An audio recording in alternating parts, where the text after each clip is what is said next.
Hi friends, ఈరోజు news పేపర్లో mega డిఎస్సికి సంబంధించి ఒక న్యూస్ పబ్లిష్ అవ్వడం జరిగింది.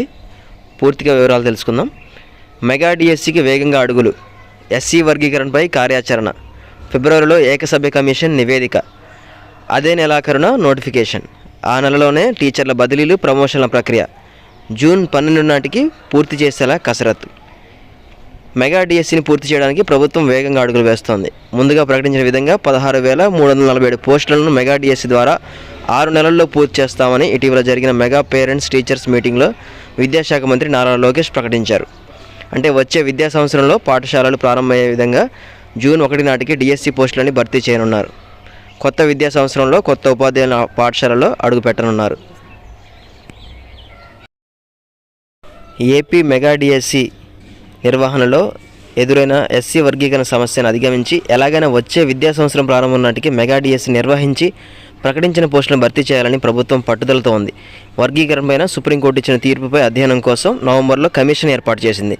రిటైర్డ్ ఐఏఎస్ అధికారి రాజీవ్ రంజన్ మిశ్రాకి ఈ బాధ్యతలు అప్పగిస్తూ ప్రభుత్వం ఏకసభ్య కమిషన్ను నియమించింది.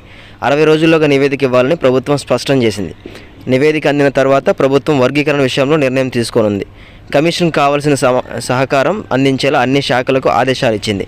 వర్గీకరణపై ఏర్పాటైన కమిషన్ విధి విధానాలను ఖరారు చేశారు. ఈ మేరకు రాష్ట్ర, జిల్లా, జోనల్ స్థాయిలో సమకాలీన సమాచారాన్ని కమిషన్ సేకరిస్తోంది. జనాభా గణన పరిగణలోకి తీసుకోవడంతో పాటు ఎస్సీ ఉపకులాలను ఒక హేతుబద్ధమైన వర్గీకరణ చేసే పనిలో నిమగ్నమయ్యారు. షెడ్యూల్ కులాల్లోని ఉపకులాల వెనుకబాటుతనాన్ని గుర్తించేందుకు అధ్యయనం చేయాలని ప్రభుత్వం సూచించింది.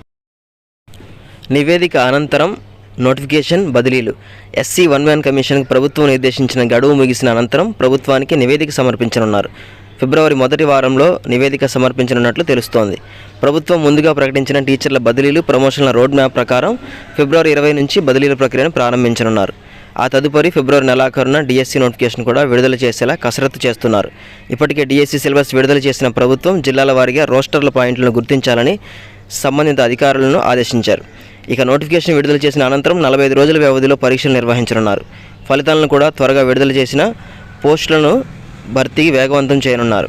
ఈ ఏడాది చేపట్టాల్సిన టీచర్ల బదిలీలు, పదోన్నతులను వచ్చే విద్యా సంవత్సరానికి వాయిదా వేయడంతో తొలుత ఆ పోస్టులను సర్దుబాటు చేసి తదుపరి డిఎస్సి పోస్టులతో ఖాళీలను భర్తీ చేయనున్నారు. ఈ ప్రక్రియలన్నింటినీ జూన్లో పాఠశాల పునఃప్రారంభం నాటికి పూర్తి చేయాల్సింది. బదిలీలు, పదోన్నతులు, డిఎస్సి పోస్టుల భర్తీని జూన్ 12 నాటికి పూర్తి చేయాల్సిన కావాల్సిన ఏర్పాట్లు చేస్తున్నారు.